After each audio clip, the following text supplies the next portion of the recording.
Hola, ¿qué tal? Mi nombre es Francisco Escarfó y bueno, me han pedido una idea o un comentario sobre de qué hablábamos o de qué hablamos cuando hablamos de educación en contexto de privación de la libertad. Lo primero que... Hay dos cuestiones me parece que son vitales. Primero, que estamos hablando de un derecho humano, que es el derecho a la educación, bajo lo segundo, que es la modalidad de educación en contextos de privación de la libertad. ¿Qué quiero decir con esto? Que el Estado garantiza el derecho a la educación de las personas que están privadas de la libertad en un contexto de encierro punitivo, lo garantiza con esta modalidad educativa. O sea, pone la mirada en quién va a recibir en ese colectivo de personas que no tienen la misma disposición o no tienen el mismo punto de partida que el común de los estudiantes, de los y las estudiantes en el medio libre. Entonces el Estado decide, para este colectivo social le vamos a garantizar el derecho a la educación, mismo la Ley Nacional de Educación habla de eso, sobre el derecho a la educación de las personas privadas de libertad. Así que en ese aspecto es un derecho y es una modalidad educativa por parte del sistema educativo oficial. Y hablamos de una educación que tiene, al menos para mí, desde mi experiencia, tiene una característica fundamental, que es la especificidad que da el contexto y el sujeto. Ustedes me dirán, sí, puede haber otras, la educación rural, la educación especial, o sea, la educación artística también podría o tiene contextos y tiene sujetos. Pero el tema es que este contexto, y que es la cárcel, preferentemente, este contexto de encierro punitivo, y el sujeto de la acción educativa, que es la persona privada de libertad, tienen una caracterización y una especificidad bien concreta. Hay cosas que ocurren en el ámbito de la cárcel que no ocurren en otro lado más que en la cárcel. Hay cosas que vive la persona privada de libertad que solamente las puede vivir una persona que esté privada de libertad. Y esto es muy relevante porque justamente el efecto nocivo de la cárcel repercute en la subjetividad de la persona. Y ahí es donde entra en la intervención socioeducativa, entra a pesar, digo, ese contexto y el sujeto. Eh, y en todo ello, como el Estado garantiza el derecho con la modalidad educativa, justamente aparece la institución escuela, la escuela pública que va a la cárcel y también la escuela tiene una impronta diferente a la lógica de la cárcel, pone en tensión a la cárcel como institución moderna, al igual que la escuela, al igual que el hospital psiquiátrico. Entonces esas instituciones entran a tensar relación por los sujetos que participan, por los sujetos que la gestionan, por los intereses, por las funciones, por los sentidos de la práctica.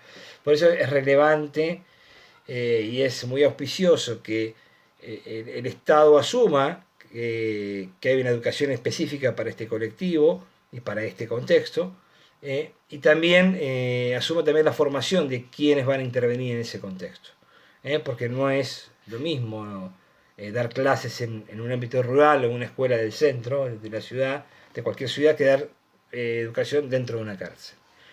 Porque las realidades, las particularidades, las cuestiones de seguridad, las cuestiones anímicas, el día a día es diferente y es único. Nadie se levanta una mañana y decide ir a la cárcel por motivación propia, salvo que se trabaje, pero digo, uno de manera libre dice, bueno, no voy a la cárcel. Bueno, justamente es un lugar que ya de movida tiene prima la cuestión de imposición de estar en ese lugar. Entonces ya cambia la dinámica y hace obviamente casi imposible si uno lo mide en términos filosóficos, que conviva la educación y el castigo. Bueno, pero la única manera que pueden convivir educación y castigo es justamente pensando en la educación como derecho. Por eso cuando hablamos de educación en contexto de privación de libertad, estamos hablando de un derecho que tiene como objeto, como fin, el desarrollo integral de la persona. Y esto hay que tenerlo claro, porque a veces históricamente la educación en el contexto de la cárcel fue parte de una tecnología, parte de una herramienta del control y del disciplinamiento, junto con el trabajo forzado, junto con la religión.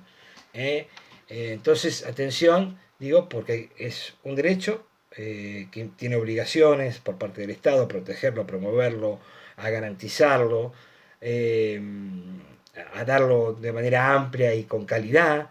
eh, y digo, esto de que no es, digamos, no alcanza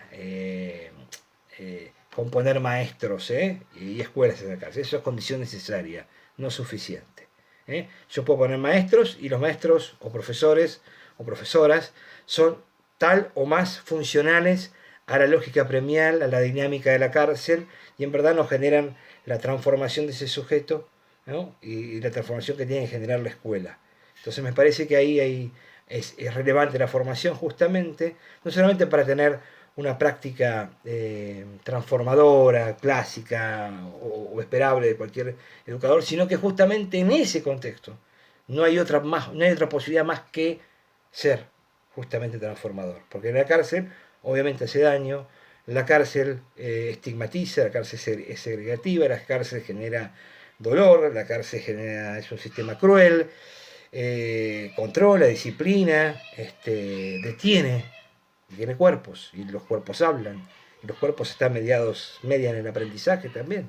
Entonces, hablar de educación en contexto de privación de libertad es hablar de muchas cosas relevantes que implican la formación, que implican la garantía del derecho en accesibilidad, en disposición del derecho, en que sea un derecho adaptado a ese sujeto, que sea dirigido a ese sujeto. Por eso hay que saber quién es el sujeto de la acción educativa. Un derecho que obviamente tiene esta característica de ser aceptable. Yo no puedo promover situaciones de violencia donde ya de por sí la cárcel es un lugar violento, o predispuesto a una violencia institucional, ¿no? Lo hemos visto en estos tiempos de cuarentena, ¿no? Las discusiones y los debates, ¿no? La cárcel entró en agenda pública por lo menos una semana, porque ahora pareciera que no importa más. Pero bueno, digo, la intervención socioeducativa de la escuela, de la educación en el contexto de privación de libertad, implica hablar de un derecho, implica hablar de un derecho que tiene como fin el desarrollo integral de la persona, por ende se diferencia de la pena, se diferencia de los fines o sentidos que tenga ese contexto de la cárcel, ¿no? Y tener en cuenta obviamente cómo impacta nocivamente la cárcel en las personas, y ahí es donde la educación promueve justamente esta cuestión de la autopercepción diferente, de reducir vulnerabilidad, de generar autonomía en los sujetos, en un lugar donde tiende a ser todo homogéneo, todo dado, todo establecido, ¿no? Así que bueno, un poco eso para compartirles. Muchas gracias.